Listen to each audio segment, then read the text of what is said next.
O'zbekiston olimlariga Nobel mukofotini berish kerak, bor-ku. Nimaga bunaqa deyapman?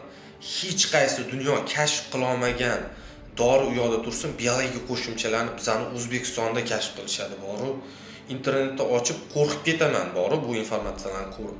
Shunaqa holatlarni ko'ryapmanki, даже bizani biologik qo'shimchamiz, batimiz onkologiyani davolaydi, revmatizmni davolaydi, suyak yemirilishini davolaydi. Hattoki ma'lum bir vaqt ichsangiz grijani so'riltirib yuboradi deb reklama qilishyapti. Endi o'ylab ko'ringlar-chi, dunyo olimlari hali bu dorilarni kashf qilmagan.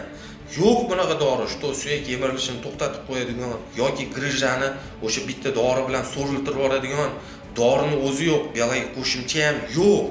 Tushuninglar, faqat bizning O'zbekistonda bor. Shunisiga qoyil qolib ketaman-da. Agar haqiqatan bo'lsa, kelinglar shularni nominatsiyasini Nobelga qo'yaylik, Nobel mukofotini olishsin, butun dunyo ko'rsin, faxrlanaylik. Lekin bizanikilar ko'p holatda bemorlarni aldashyapti va bemorlar marketing qurboniga aylanyapti.